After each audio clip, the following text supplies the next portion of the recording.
बारकल्लज़ी बियदिहिल मुल्क व हुवा अला कुल्लि शैइन क़दीर अल्लज़ी खलक़ल मौता वल हयाता लियब्लुवकुम अय्युकुम अहसनु अमला। सलवात।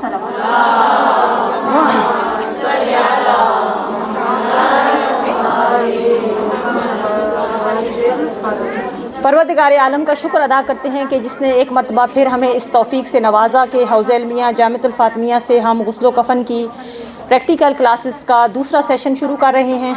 और बातौफ़ीक़ खुदा पहली नशिस्त में माशाल्लाह से 130 से ज़ायद मोमिनात ने शिरकत की और पूरी दुनिया में हज़ारों के हिसाब से लोगों ने ये वीडियोस देखी और फ़ीडबैक दिया कि किस तरीके से आज की जो यंग जनरेशन है, जो लोग जो दीन से बहुत ज़्यादा दूर हैं, तो वो सिर्फ़ किताबों पे उन पर डिपेंड नहीं होता और दूसरा उन्हें हर बात प्रैक्टिकल की ज़रूरत होती है बताने की कि करना क्या है।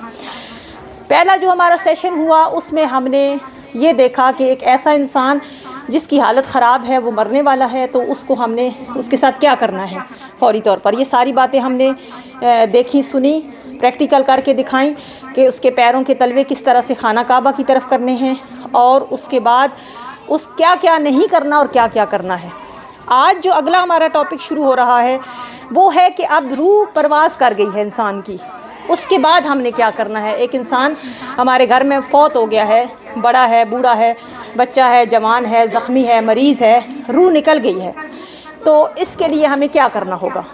तो एक बच्ची है हमारे पास, आएँ बेटा आप तशरीफ़ लाएँ, प्रैक्टिकल करते हैं कि किस तरीके से अगर कोई मर जाता है तो उसके साथ हमें क्या करना है।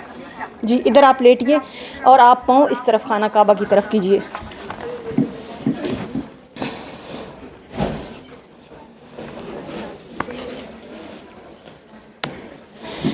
जी अब ये मसलन इसी हालत में है और इसकी रूह निकल गई है, ठीक है। आंखें खुली हुई हैं, सही, आंखें खुली हुई हैं और अब मुझे पता चला है कि इसकी रूह क्या हो गई है। लेकिन यहाँ पे एक बहुत ज़रूरी बात यह है कि मौत की ख़बर से पहले तसल्ली करना ज़रूरी है।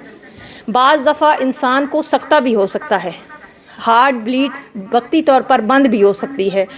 तारीख़ में हमें बहुत सी ऐसे वाक़यात मिलते हैं जिसमें से एक बुज़ुर्ग आलिम दीन शख्सियत गुज़री है, मुफस्सिर कुरान के, जिनका दिल बंद हो गया था और उन्हें वो मुर्दा समझ के दफन कर आए थे।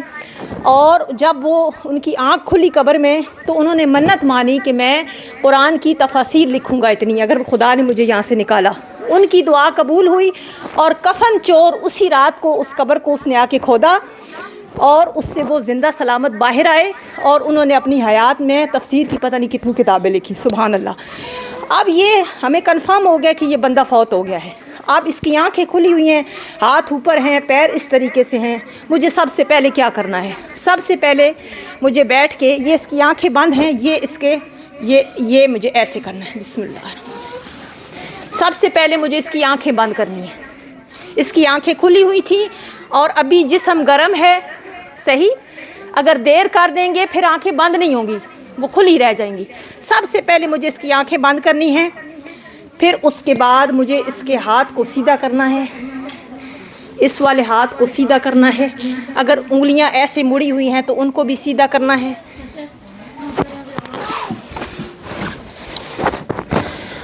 उसके बाद ये टांग ऐसे सीधी करनी है, पाँव भी बिल्कुल सीधे करने हैं, क्योंकि अभी जिस्म में लचक है। अगर जिस्म ठंडा हो गया, अकड़ गया, फिर जैसे आज़ा मुड़े हुए हैं वो सीधे नहीं होंगे। पहला काम हमने ये करना है। उसके बाद अगला काम, बाज़ दफ़ा ऐसे भी होता है, थोड़ा सा मुँह खोलो, ऐसे मुँह खुला रह गया, अभी खुला हुआ है और अभी अभी रूह निकली है। अब मुझे क्या करना है,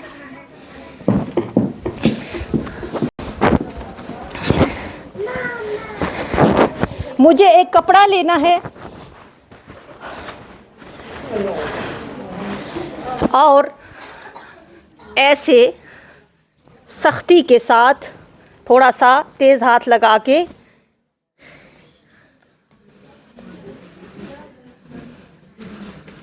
अब क्या होगा, अब इसका मुंह बंद हो गया है, अब मुंह खुला नहीं रहेगा। ये काम हो गया, यानी सबसे पहले मैंने आंखें बंद की, उसके बाद मैंने इसके उंगलियां, हाथ बिल्कुल सीधे किए।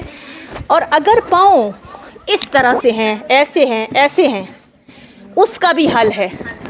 अगर नहीं हो रहे हैं, पाँव को ऐसे जोड़ें और ये जो दोनों अंगूठे हैं यहाँ पर कोई कपड़ा लपेट दें ताकि दोनों पैर अलग अलग ना हो। ये हो गई इसकी ज़ाहिरी सूरत। उसके बाद अगला काम मुझे क्या करना है, कोई भी कपड़ा लेना है, कोई भी कपड़ा। ये तो हमारे पास वैसे पड़ा हुआ था ना, हमने उठाया यही था। कोई भी कपड़ा लें घर में और पूरा उसके ऊपर डाल दें।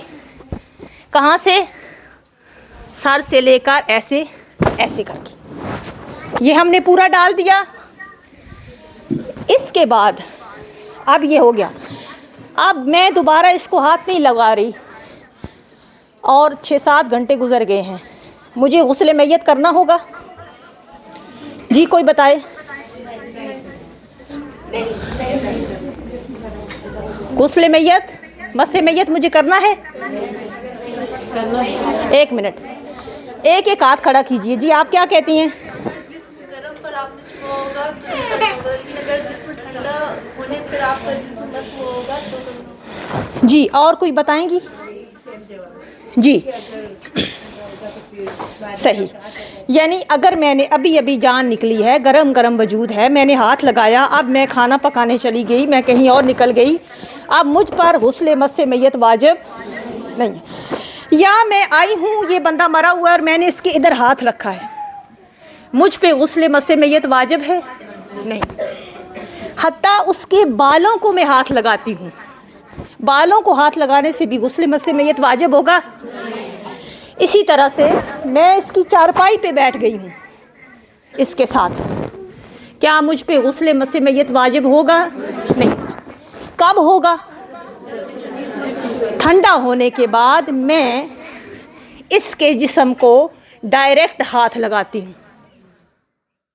ये मैंने इसके मुंह पे, जिल्द पे हाथ रखा है, इसके पैरों को पकड़ा है, ऊपर से हटा हुआ है, जुराब भी नहीं है। जब मैं बॉडी को टच करूँगी, ठंडी बॉडी को, ठंडे जिस्म को, तो मुझ पर गुस्ले मस्से मैयत वाजिब हो जाएगा। ये तो हो गया। अब बंदा मर गया, अब हमें क्या करना है? अगला काम क्या ख्याल है? पता नहीं ये बेचारा नहाया है या नहीं नहाया है, इसके गैर ज़रूरी बाल ना साफ़ कर लें पहले, क्या कहते हैं? हाँ, क्या किया जाए? हमारे यहाँ इसके बाद लोग इत्ला नहीं देते हैं। बंदे को नहलाएंगे, धुलाएंगे, उसके गैर ज़रूरी बाल साफ़ करेंगे, नाखून काटेंगे, बाल काटेंगे और उसके बाद ऐलान करेंगे बंदा मर गया। याद रखें, मरे हुए इंसान के नाखून काटना, बाल काटना मकरूह है। उसके बाद जो ये मकाम है जहाँ पर गैर ज़रूरी बाल हैं या बगल के नीचे बाल हैं, देखें यहाँ पर 2 मसले हैं। नंबर 1 ये कि ये जो शर्मगाह होती है, इसमें इंसान का हर बंदा महरम नहीं है। अगर ये बच्ची बालिग है तो इसकी सगी माँ भी इसकी शर्मगाह को नहीं देख सकती। अगर ये बच्चा बालिग है तो इसका बाप भी इसके इस मकाम को नहीं देख सकता, गुस्ल देने वाला भी नहीं देख सकता। अब अगर कोई सफाई करेगा तो ज़ाहिरी बात है वो आंखें बंद करके तो नहीं करेगा, वो क्या करेगा? वो सारा कुछ खोल के करेगा। तो पहली बात तो बाल मकरूह है। दूसरा मसला क्या है कि उस मकाम को देखना हराम है। बस इसलिए जो कोई भी ये काम करेगा तो एक तो हराम में मुब्तला होगा, नंबर 1, और नंबर 2 क्या होगा कि मकरूह हो जाएगा। इसलिए इसमें एक ज़रूरी बात मैं ये अर्ज़ करना चाहूँगी कि जब इनको गुस्ल दिया जाए, इसलिए वहाँ पर ज़्यादा बंदे खड़े नहीं होने चाहिए। हर वीडियो बन रही है, आप साइड से निकलिएगा। इसलिए जब गुस्ल देना है तो अब यहाँ पर गुस्ल क्या सारे बंदे कोई भी गुस्ल दे देगा? मैं एक सवाल करती हूँ खार आपसे, आप मेरे कपड़ों का सूट सिलाई कर देंगी? मिसाल के तौर पर मैं आपसे कहती हूँ आप मेरे कपड़े सिलाई कर दें, आप कर सकती हैं? अगर आता होगा तब नहीं, आपको नहीं आता तो आप कहेंगी मैं सिलाई नहीं कर सकती। या मैं एक से कहती हूँ कि खार आप मुझे इटालियन सैलड बना दें, खार से कहती हूँ, वो बनाएंगी? क्यों नहीं बनाएंगी? नहीं आता। अब ये बहुत इम्पॉर्टेंट प्रोसेस है। कोई भी आके गुस्ल दे सकता है? नहीं दे सकता है। वो ही देगा कि जिसे सारे गुस्ल के तरीके वगैरह, सारे मसाइल का पता होगा। ये बात हो गई। अब ख़ारान अज़ीज़ शराइत भी इंशाल्लाह हम पढ़ेंगे। अब इस मैयत के लिए हमें क्या क्या चीज़ें चाहिए, कुछ चीज़ें मैं आपके सामने ये दिखा रही हूँ कि क्या क्या हमारे पास, घर में कोई फौत हो गया, मोहल्ले में आप जा रही हैं, आपके पास क्या होना चाहिए। सबसे पहले कफ़न का कपड़ा हो गया। कपड़े की तफसील हम बताएंगे। कपड़ा आपके पास होना चाहिए। नंबर 2, आपके पास काफूर होना चाहिए। नंबर 3, आपके पास बेरी के पत्ते ताज़ा फ्रेश होने चाहिए, खुश्क नहीं चलेंगे। खुश्क पत्ते हाँ मजबूरी है, नहीं है एक अलग बात है, लेकिन ये अभी मैंने ताज़ा हमारे हमसाए में जो बेरी है उसके ये पत्ते मैंने तोड़वाए हैं, ठीक है। उसके बाद हमारे पास क्या होना चाहिए, बेरी के पत्ते होने चाहिए। उसके बाद हमारे पास क्या होनी चाहिए, 2 शाखस, 2 तर लकड़ियाँ या बेरी की होनी चाहिए या फिर किसी और दरख्त की। बेरी की क्यों होनी चाहिए, क्योंकि बेरी जन्नत के दरख्तों में से एक दरख्त है। और ये जो हमने सारी चीज़ें रखी हैं, इसमें अब इस मैयत के कितने काम हैं जो हमें वाजिब करने हैं, इधर तवज्जो करें। इसके बाद हम इसके बाल नहीं उतार सकते हैं, कुछ नहीं करना हमने। सबसे पहले हमने इसको गुस्ल देने हैं। क्या करने हैं, गुस्ल कितने देने हैं, 3 गुस्ल देने। एक में हमने ये काफूर मिलाना है, एक में बेरी के पत्ते बारीक पीस के मिलाने हैं और एक सादा पानी होगा।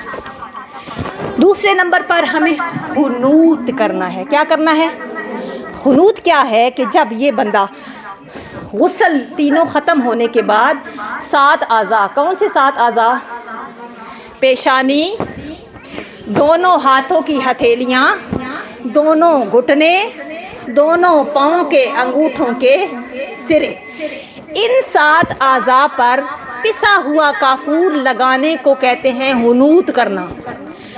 और ये वाजिब है। क्या है, वाजिब है। अब अगला वाजिब क्या है, कफन है। कफन वाजिब है। उसके बाद उसकी नमाज मैयत वाजिब है। उसके बाद उसको दफन करना वाजिब है। लेकिन इसमें इंशाअल्लाह तफसील आएगी।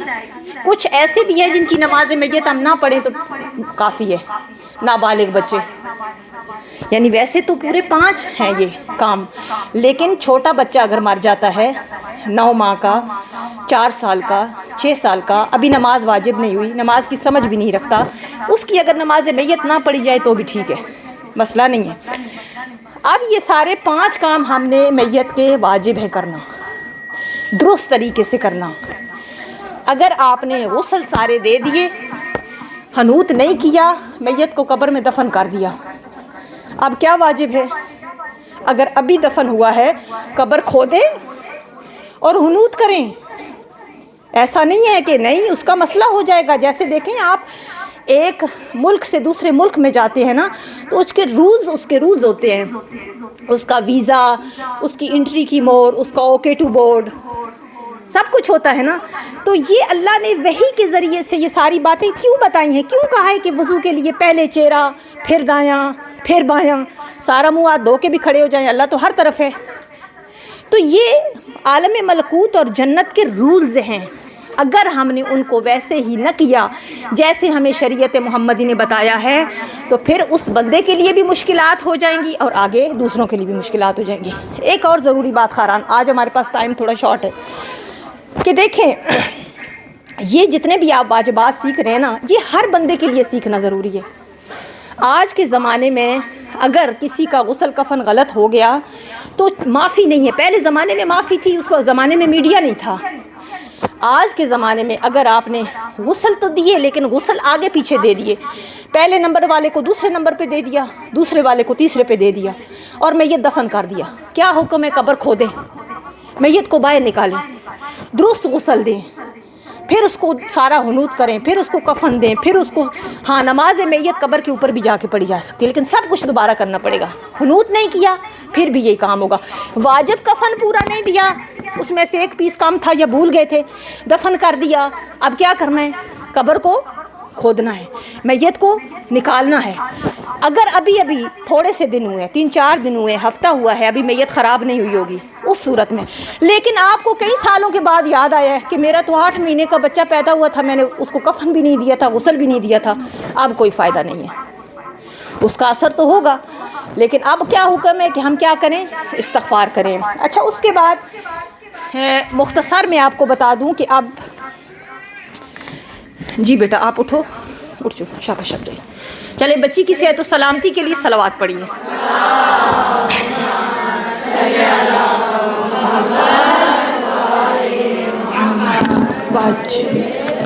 अच्छा, अब मुख्तसर आखिर पे मैं आपको बताऊं कि क्या हर बंदा गुस्ल दे सकता है? नहीं दे सकता। कितनी शर्तें हैं गुस्ल देने वाले की।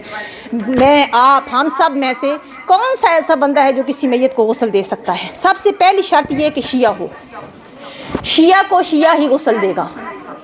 हमारे इलाके में जहाँ से मेरा ताल्लुक़ है वहाँ एक सुन्नी औरत थी और हमारे पूरे गांव में सबको वही गुस्ल देती थी। जब हम बड़े हुए, अल्लाह ने हमें मज़हबी शऊर दिया, हमने दीन को सीखा, तो हमने अपनी यंग जनरेशन बच्चियों को तैयार किया, पूरी टीम बनाई और अब हमारी वो बच्चियाँ पूरे अपने गांव में क्या करती हैं, गुस्ल देती हैं। इसी तरह से माशाल्लाह आप तकरीबन इंडिया और पाकिस्तान के 20-30 इलाकों से ख़वातीन यहाँ पर बैठी हुई हैं। अब आपको यहाँ से जो मैसेज पता चलेगा, आप आगे कितने अपने ममालिक में हैं, अपने लोगों को ये सिखा सकती हैं, बता सकती हैं। अच्छा, अब दूसरी शर्त क्या है? दूसरा कह रहे हैं कि अगर गैर शिया को गैर शिया गुस्ल दे दे, यानी आपके हमसाए में एक सुन्नी फौत हुआ, उसको सुन्नियों ने गुस्ल दे दिया, अब हमारी क्या ज़िम्मेदारी? हमारी कोई ज़िम्मेदारी नहीं। उनकी फ़िक़्ह के मुताबिक हो गया है, ठीक है, हमें जाकर ये कहने की ज़रूरत नहीं है कि नहीं नहीं गुस्ल तो ऐसे नहीं, ऐसे हम आपको बताते हैं। आकिल हो, यानी ना समझ इंसान भी ये काम नहीं कर सकता। एक इंसान है, उसकी अक्ल कामिल नहीं है, वो भी ये काम नहीं कर सकता। मसाइल जानता हो, मसाइल क्यों ज़रूरी है मसाइल जाना? खारान, अभी मुझे 2 हफ़्ते पहले, कुछ महीने पहले एक मैसेज आया कि एक लड़की मर गई है जवान, उसकी ये पलकें लगी हुई थी, आर्टिफिशियल पलकें लगी हुई थी और 4 घंटे कोशिश करते रहे, वो नहीं उतरी। अब बताएं कि अब क्या हुक्म होगा? हमें कोई पता है? नहीं पता। अब उस लड़की को सारे गुस्ल भी देने थे और तयम्मुम भी करवाना था। अब अगर अपनी समझ के मुताबिक सिर्फ गुस्ल दे के दफन कर दिया जाता तो क्या उसका वो ठीक था? ठीक नहीं था। तो जब तक आप सारे मसाइल नहीं जानते हैं, आप अपनी दादी, नानी, चाची, हमसाई, मोहल्लेदार, दाएं बाएं कुलीग्स, किसी को भी बगैर जाने मसाइल गुस्ल नहीं दे सकते। बालिग हो, बच्चा नहीं दे सकता। आप कहें कि नहीं मेरा बच्चा बहुत समझदार है, उसने बहुत पढ़ा लिखा है, उसको बहुत मसले मसाइल आते हैं, ठीक है, जब तक बालिग नहीं है वो शरई काम अंजाम नहीं दे सकता।